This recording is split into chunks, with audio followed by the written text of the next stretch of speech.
Hey everyone, this is Hu Tao's Combat Chapter, and once again we're going to talk about the translation differences and what may be lost in translation.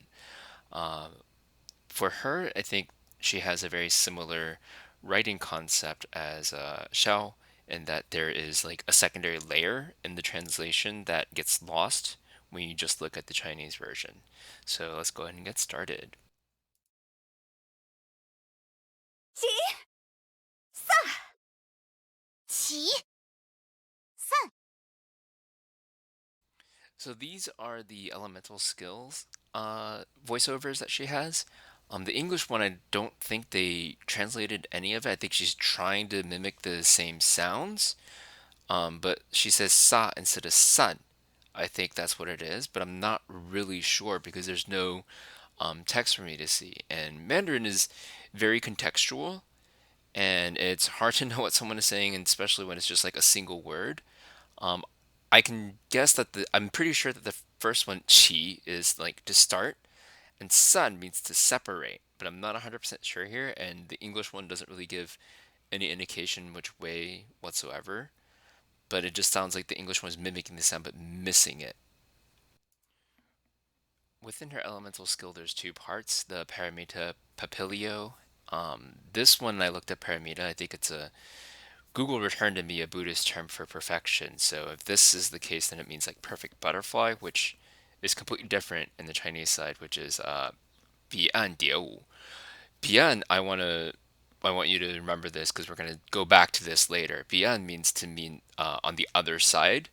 Um, in normal geographical terms, it means the coast on the other side. So there is a body of water separating um, the two places, and Diawu is butterfly dance. So the Mandarin one is butterflies dancing on the other side. The second part is blood blossom, 血梅香 or 血梅香. I say it or because in this character, 血 or 血, it's a regional thing. Depending on who you talk to, some people will say 血 for blood or 血 for blood. They got most of it right, but it messes up the shang part. The shang is fragrance. So there's a fragrance here with the blood blossom that didn't carry over in the translation. Time to go.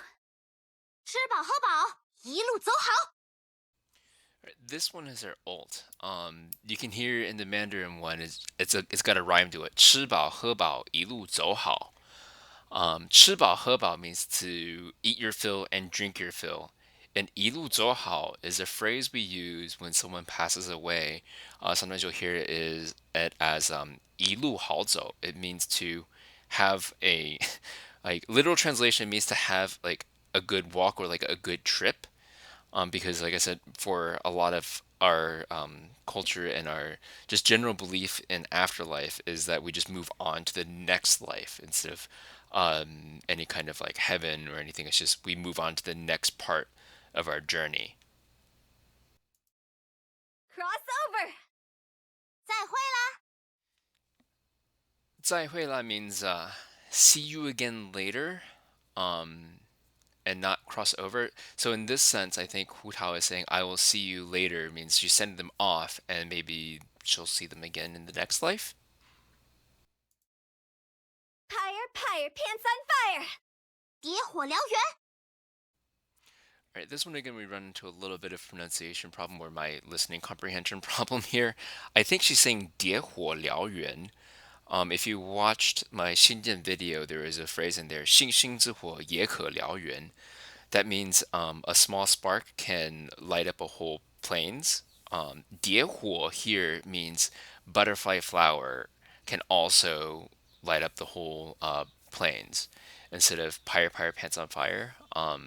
In this sense, I think she is saying that her butterflies can send away all of the things that she needs to be sent away.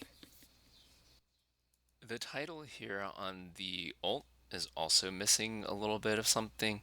Ansen Mi Fa, the Mandarin one, is a secret method to putting spirits to rest. So while Spirit Soother is technically correct, it's missing the fact that a lot of the things that Hu Tao knows and does are all I guess like very closely held secrets or closely held like methods, because you can see it in her auto attack where they talk about like secret spear method. This is the same character. Me is like secret. So this method of spirit soothing, it should also be like secret spirit soothing method or something. For the passives, we have two mistranslations here. 蝶隐之时 is when the butterflies become hidden. So flutter by kind of doesn't imply any type of butterflies being hidden, they're just flying away. And the second one, 血之燥火, that's blood of the furnace fire. And I guess like sanguine rouge is like red blood. I don't know, I think 血之燥火, like blood of the furnace fire would have been way cooler sounding, but maybe that's just me.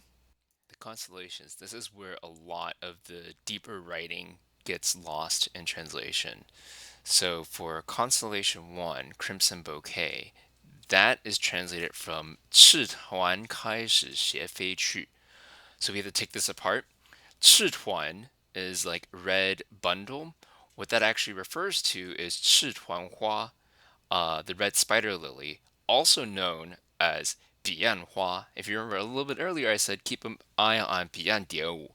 This is the same 彼岸 as the flower. And the red spider lily also represents, like lots of scenes of death and everything. And it's also on the back of her robes if you look at it closely. And then 斜飞去 has a specific meaning in feng shui. That's like diagonally flying like water, I guess is what it's usually called. But usually when this is the case, then 斜飞去水, like 斜飞去 is like a bad thing that's happening. So when you combine like the flower that represents death and then like a bad sign, this means that someone has died or someone is about to die. Constellation 2, Ominous Rainfall. This one is close in the sense that we do talk about rain in the Mandarin one, but it doesn't cover the first half of it. 最不安神情又富裕.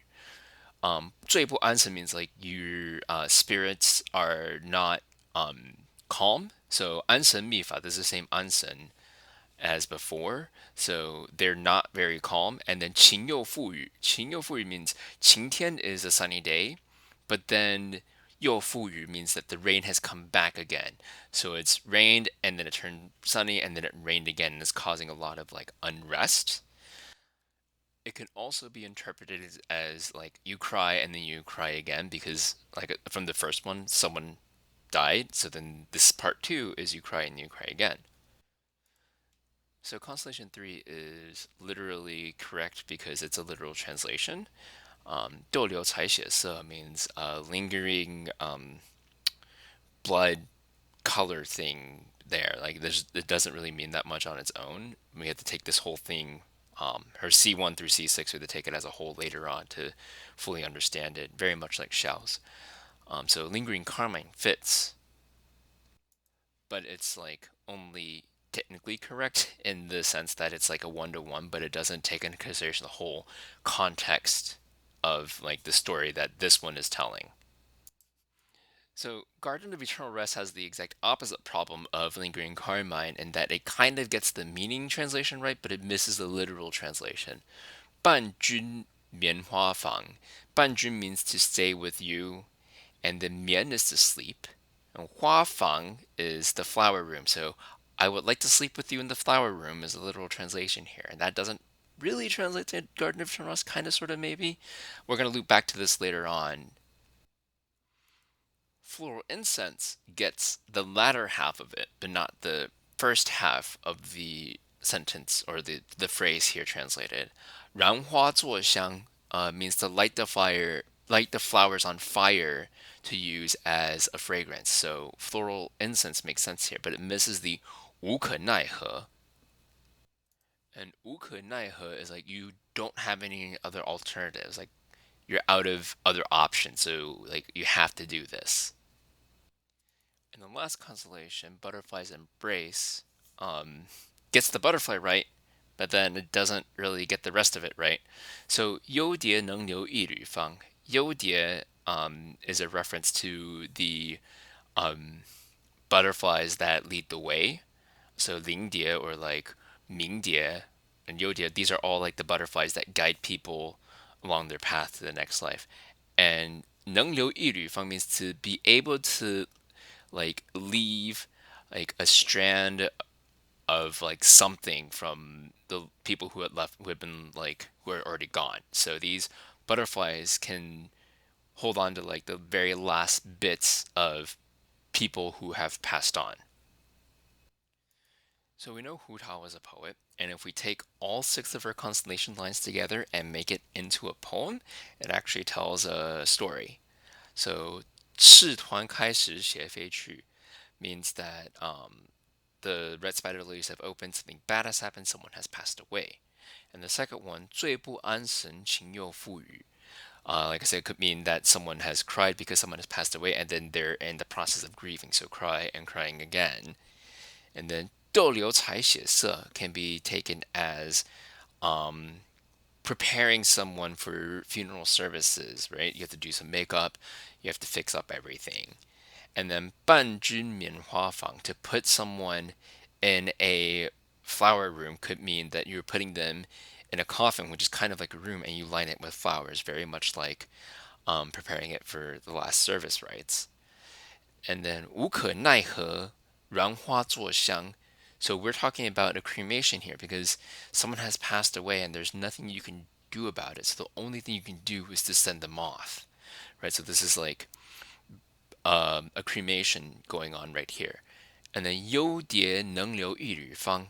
So what's left over, what the butterflies leave over, are the ashes, and then so you keep the ashes then, right? So the whole poem is basically like an entire funeral rite from start to finish.